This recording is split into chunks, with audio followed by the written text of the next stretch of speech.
Bienvenidos al módulo de cierre del ciclo de evaluación. Este es el último de 4 módulos del ciclo de capacitación de evaluación auspiciado por la Comisión de Voluntariado y Servicio Comunitario de Puerto Rico. Se basa en los documentos educativos del programa en inglés de la CNCS y otras referencias. Aquí examinaremos cómo cerrar el ciclo de evaluación con un plan de mejora, las características de las organizaciones saludables y la importancia de la construcción de capacidad, en inglés llamado capacity building, y el aprendizaje organizacional.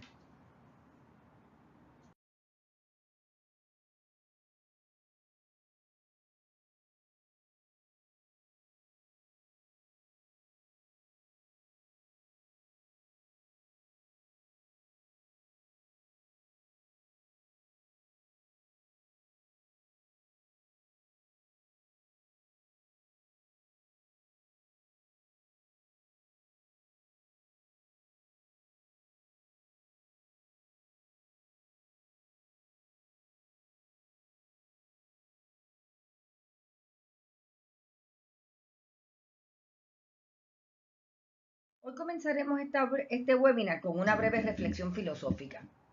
Según los guambianos, indígenas de Colombia, la historia es un caracol que camina,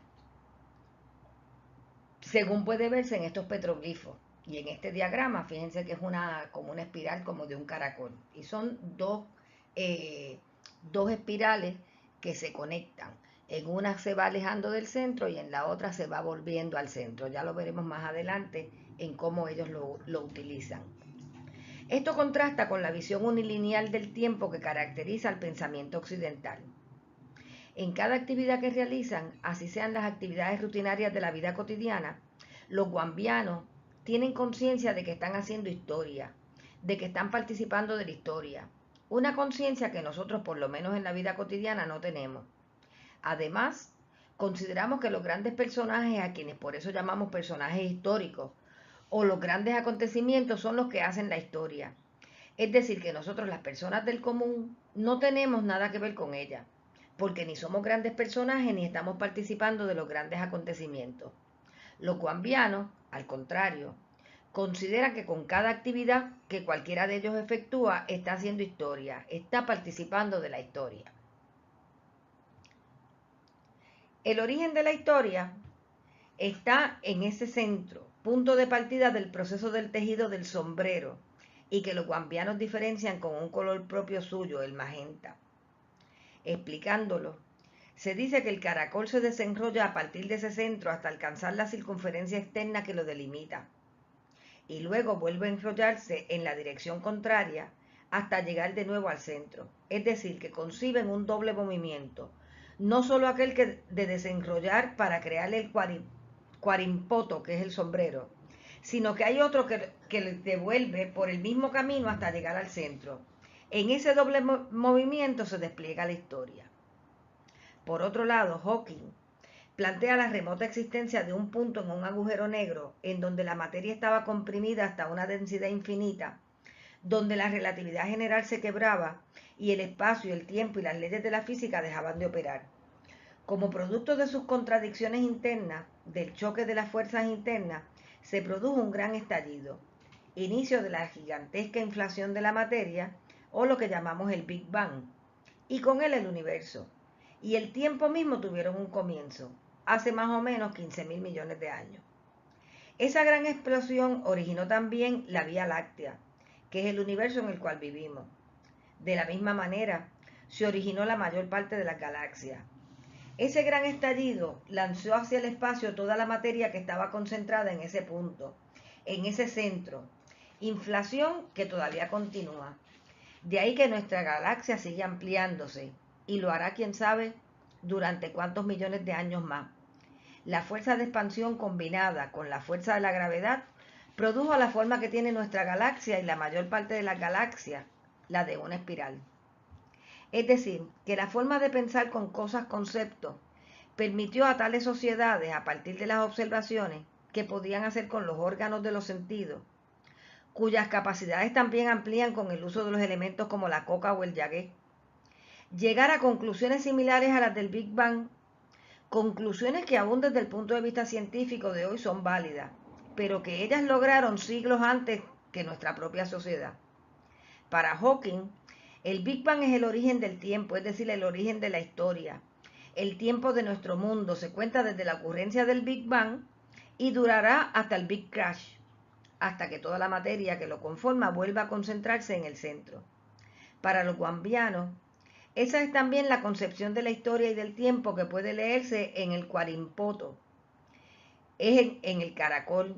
Este es un elemento natural, el otro uno cultural, creado por los guambianos para recoger en él y para llevar con él en todo momento la historia en su cabeza. El concepto de espiral puede implicar la espiral del cuarimpoto o de una galaxia, pero también la de un huracán, una monita, un girasol, la cáscara de la piña o la estructura del ADN. De todas esas formas concretas, nuestro pensamiento logra abstraer, yendo más allá de las formas concretas, para sacar lo que tienen esencialmente en común, la espiral. El ser humano ha recreado espirales en muchos de sus productos, como se aprecia en la base de un canasto, tejido por indígenas. El diseño, como ya hemos visto, podemos encontrar espirales en las galaxias, en la naturaleza y en los objetos creados por los seres humanos. Pero también podemos encontrarlo en modelos de conceptos abstractos. Según la geometría, el movimiento en espiral es la combinación de un movimiento circular con uno lineal. Ejemplos de modelos de espiral de conceptos abstractos son la espiral del conocimiento y el de mejora continua. Fíjense que es lo mismo.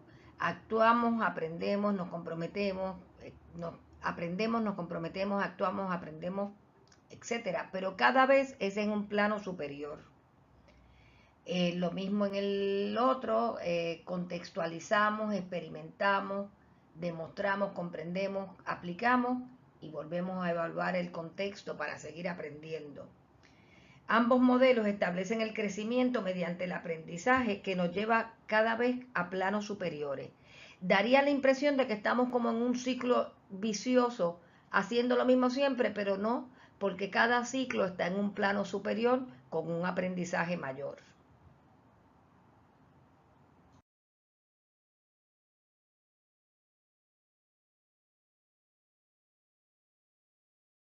El ciclo de evaluación también tiene forma de espiral. Comenzamos con la planificación, implementamos la evaluación, analizamos y comunicamos los resultados y luego, se trata este módulo, hacemos acciones correctivas para cerrar ese ciclo y comenzar uno en un plano superior de planificación, implementación, análisis y comunicación y acciones correctivas. Recuerde que las evaluaciones se llevan a cabo para obtener información valiosa sobre cómo funciona su programa. La primera vez que comenzó el proceso de planificación de la evaluación, dedicó tiempo a refinar su teoría del cambio y el modelo lógico, pensando exactamente en cómo opera su programa y cómo se propone abordar un problema. Dedicaron tiempo a crear preguntas de investigación que identificaban claramente las necesidades de información y diseñaron el proceso de evaluación. Esos datos fueron analizados para producir los resultados de su evaluación, los cuales fueron recogidos en un informe. El informe fue divulgado de diversas formas a las partes interesadas. Parecería que ya completó el ciclo, pero si así fuera, se habría gastado una buena cantidad de recursos, incluyendo dinero, personal y tiempo de voluntariado y experiencia en evaluación. Al final de este módulo, usted será capaz de mencionar las características de organizaciones saludables, describir los componentes de un plan de mejora y explicar la importancia del aprendizaje organizacional.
Mientras que los informes sirven para documentar lo que se hizo durante la evaluación, también es la coyuntura natural en el ciclo de evaluación para averiguar lo que sugieren los resultados de su evaluación en términos de mejora significativa del programa. Es un momento conveniente porque tendrá toda la información que necesita para revisar y tomar decisiones. Como mencionamos al principio de la presentación, examinar a propósito los resultados y crear un plan de acción para implementar mejoras basadas en esas percepciones es el paso crítico que permite la mejora continua y el aprendizaje organizacional. El uso de los resultados de la evaluación para la acción y la mejora significa que la organización está siendo responsable de su teoría del cambio, está examinando la toma de decisiones sobre las políticas y los componentes del programa y está derivando lecciones para la mejora del mismo. Es útil dividir el proceso en dos etapas para poderlo poner en práctica. En primer lugar, hay que identificar los componentes del programa que deben mejorarse, diferenciándolos de los que funcionan bien en función de los resultados de la evaluación. Y en segundo lugar, hay que desarrollar e implementar un plan de cambios programáticos apropiados. Como acabamos de mencionar en la etapa 1, se identifican los componentes del programa que deben mejorarse en función de los resultados de la evaluación. Entonces tenemos que preguntarnos, ¿cómo encontramos los componentes del programa que necesitan mejorarse? Pues un buen primer paso es mirar hacia atrás a sus preguntas de investigación. Al comienzo del proceso de evaluación, se crearon preguntas de investigación para guiar la evaluación y asegurarse de que se produjo la información que necesitaba sobre su programa. Puede intentar entonces emparejar cada pregunta de investigación con los resultados relevantes de su análisis. Estos resultados son las respuestas a sus preguntas de investigación. Considere lo que las respuestas dicen, como los números hablan. Dado lo que ha registrado en su teoría de cambio y el modelo lógico, hay que preguntarse, ¿se obtuvieron los resultados esperados? ¿Hay algo sorprendente o inusual que se desvía del modelo lógico? La evaluación ha identificado patrones o tendencias llamativas. Si el resultado que está viendo no está en línea con lo que se esperaba de su modelo lógico y la teoría del cambio, debe marcar. Una vez que haya identificado las partes de su programa que desea mejorar, puede garantizar el seguimiento mediante el desarrollo de un plan de acción. Si bien esto no tiene que ser un documento formal, ayuda a tener un registro de las decisiones que se están tomando. Este plan debe incluir un responsable o responsables que lleven a cabo los cambios. Debe establecer hitos, identificar las fechas claves para cuando ciertas acciones deben tener lugar o estar ya terminadas. También ayuda a identificar los tipos y la cantidad de recursos como el dinero o el tiempo del personal necesarios para llevar a cabo estas actividades. Una vez que desarrolla este plan, puede invitar a las partes interesadas a revisarla. Esto ayudará a que su organización rinda cuentas y demuestre transparencia a los financiadores actuales y potenciales, junto con la creación de una sensación de pertenencia de las partes interesadas en el programa, que puede ayudarle a reclutar socios y recursos adicionales necesarios para implementar con éxito su plan para el cambio.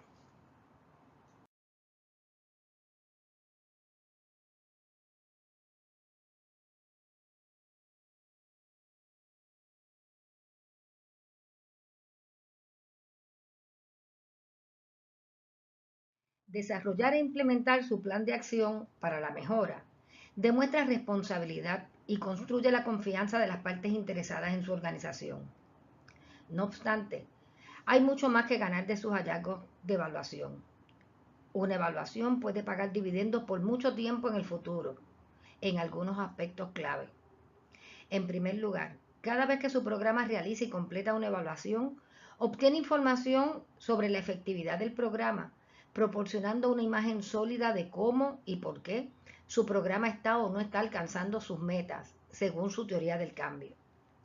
Esta acumulación de conocimientos programáticos recogidos sistemáticamente de la evaluación se conoce como base de evidencia. Esta base de evidencia es valiosa para su organización porque ayuda a mejorar los servicios a los beneficiarios del programa, a otras organizaciones similares en la medida en que mejoran sus propios modelos de programa y a los financiadores y encargados de formular políticas en la medida en que intentan dirigir recursos escasos a las organizaciones más efectivas, de las cuales usted quiere ser parte. En segundo lugar, las evaluaciones se pueden utilizar estratégicamente como parte de una agenda de investigación a largo plazo. Una agenda de investigación a largo plazo es simplemente un plan para una serie de evaluaciones completadas a lo largo de un horizonte de tiempo más largo que se construye progresivamente hacia un objetivo de evaluación o una pregunta de investigación más amplia sobre la efectividad de un programa. Requiere avanzar más allá del pensamiento de las evaluaciones como proyectos de una sola vez que existen aisladamente. En cambio, las evaluaciones aumentan la capacidad de la organización para realizar evaluaciones posteriores más rigurosas. O sea, cada una va construyendo sobre la otra. Este cambio en la visión puede ser difícil y a menudo requiere un cambio de cultura dentro de las organizaciones. Sin embargo, este esfuerzo vale la pena, ya que una agenda sólida de investigación a largo plazo podría salvar a su organización de una cantidad significativa de tiempo y recursos y puede proporcionar los tipos correctos de información en los momentos correctos en el ciclo de vida del programa. Finalmente, a largo plazo, una evaluación también aporta información crítica para la mejora continua. Revisar la información proporcionada por la evaluación puede ayudar a una organización a establecer metas, a medir el progreso hacia la consecución de esos objetivos y a tomar decisiones basadas en los datos recopilados. Naturalmente, también plantea preguntas adicionales sobre el rendimiento del programa que se remonta al ciclo de evaluación como preguntas de investigación recién propuestas. Este ciclo de retroalimentación hace posible la mejora continua del programa, que es característica de una organización de aprendizaje. En las organizaciones con cultura de mejora continua, sus miembros comparten una visión alcanzable mediante una estrategia de aprendizaje. Construyen el futuro cada día aplicando el principio de aprender a aprender. Creen en su fuerza colectiva. Trabajan y aprenden en equipos de trabajo como una forma de potenciar los resultados. Actúan mediante un sistema de compromiso mutuo en el que se estimula la creatividad y los valores compartidos. Se transforman, innovan, inventan y cambian, trabajando, manteniendo una actitud de búsqueda permanente de nuevas y mejores ideas. Utilizan la información y el intercambio de forma flexible y continua para compartir información e ideas. ¿Y sus organizaciones tienen estas características?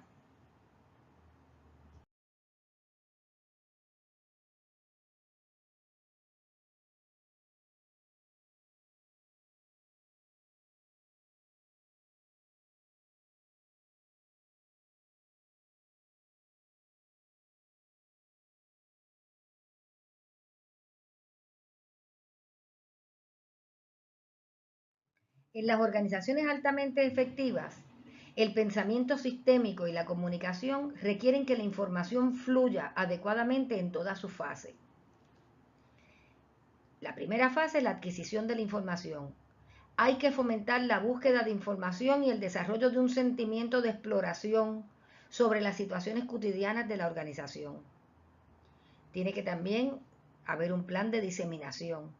Debe construirse un clima de apertura y cooperación entre los integrantes de la organización. Debe haber un sistema de archivo de información eficiente que permita consultas en cualquier momento.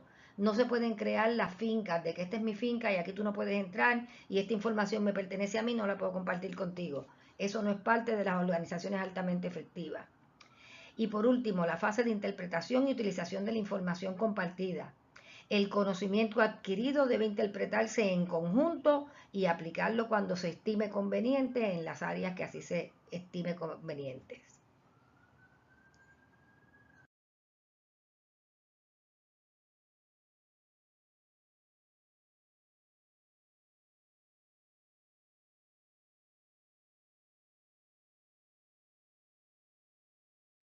Las organizaciones de aprendizaje saludable, visualizando las organizaciones como un organismo vivo semejante a una persona, ¿verdad? Se caracterizan por, número uno, la adaptabilidad. Son capaces de resolver problemas y reaccionar con flexibilidad a las exigencias cambiantes del entorno. 2, tienen sentido de identidad. Tienen un conocimiento y visión de la organización para determinar lo que es, lo que pretende y lo que hace. 3, tienen la capacidad para ver la realidad. Tienen la habilidad para buscar, percibir e interpretar correctamente las propiedades reales del entorno. No buscan engañarse. Por eso es que pueden hacer evaluaciones continuas y poder decir, pues mira, encontramos que esto no está funcionando bien, porque eso no las debilita, sino por el contrario las fortalece. Integración. Hay una interacción sinérgica entre las partes que la conforman, alineando sus esfuerzos hacia la consecución de metas afines. Otra vez, no hay finquitas aparte, de aquí tú no entras y este es mi territorio, no. Es todos trabajando, alando la carreta en la misma dirección.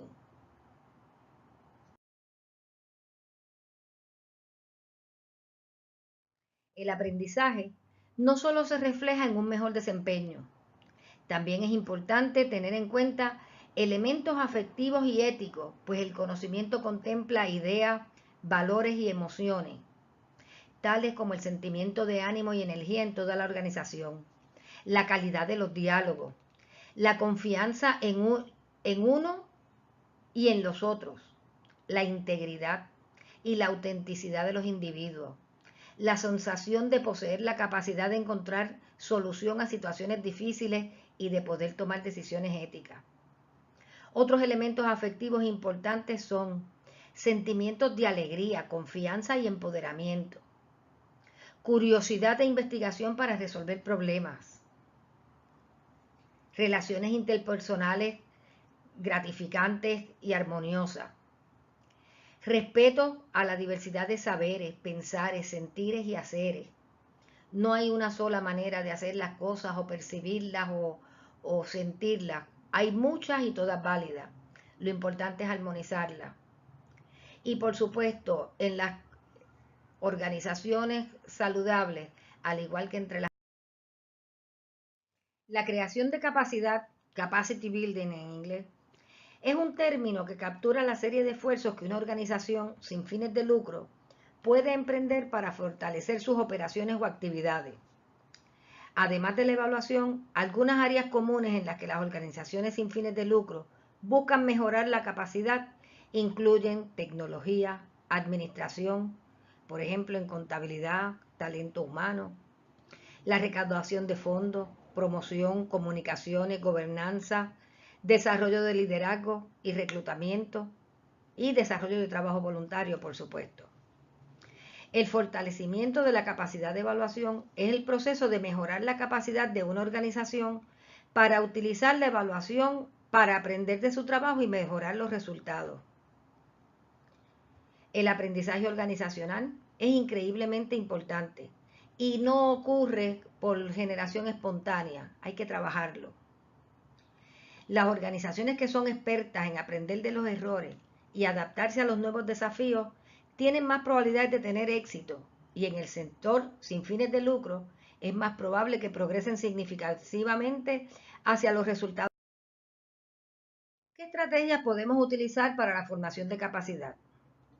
Pues la creación de capacidad a menudo adopta la forma de una organización o individuo con experiencia particular, transfiriendo conocimientos y habilidades al personal de otra organización sin fines de lucro. Esto puede tomar muchas formas. Puede darse como asistencia técnica, coaching, capacitación y talleres, aprendizajes por pares y tecnología. Lo importante aquí es que los miembros de la organización estén abiertos a no solo que la organización aprenda, es que para que la organización aprenda, los miembros tienen que aprender y para eso tienen que capacitarse, ¿verdad? Y tienen que mejorar, construir su capacidad. Y eso se hace esforzándose, estudiando, tomando talleres, etcétera. Y recuerden que se puede aprender también con los pares. Estos talleres que está dando la Comisión de Voluntariado es una forma de ayudar o una estrategia para la formación de capacidad en las organizaciones sin fines de lucro para que eventualmente puedan hacer propuestas de fondos. Finalicemos reiterando algunos puntos clave. Una organización de aprendizaje crea, adquiere y transfiere conocimientos y modifica su comportamiento para reflejar nuevas perspectivas. Así se mantienen relevantes y efectivas. El proceso evaluativo le permite convertirse en una organización de aprendizaje y producir una base de evidencia considerable para demostrar la eficacia de su programa. La conclusión más importante es que la evaluación es una herramienta vital para mejorar la capacidad de su programa para abordar un problema en particular con mayor eficacia. Completar el ciclo de evaluación, reportando y usando los resultados de su evaluación para hacer mejoras significativas, hace que su programa se distinga como una organización orientada al impacto, con visión de futuro y capaz de lograr su misión. Los exhorto a que sigan subiendo la espiral de la excelencia, aprendiendo de los logros y de los fracasos obtenidos en cada ciclo, fortaleciendo cada vez más el compromiso de ayudar a construir una mejor sociedad y país. De esto se trata la vida, un caracol que camina.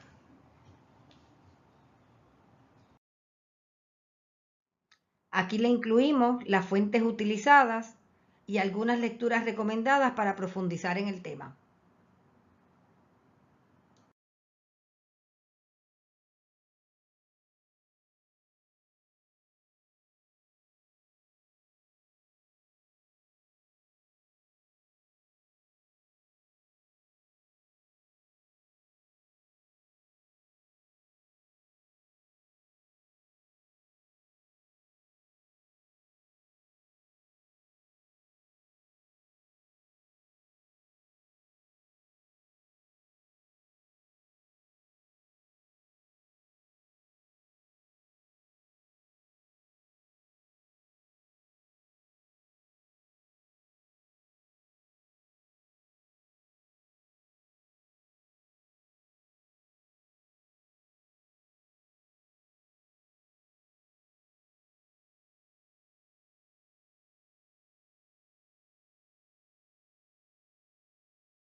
En caso de dudas o que quiera compartir un comentario con nosotros sobre este webinar, puede enviarlo a nuestro correo electrónico lopezpalau.edu@gmail.com. Todos bienvenidos.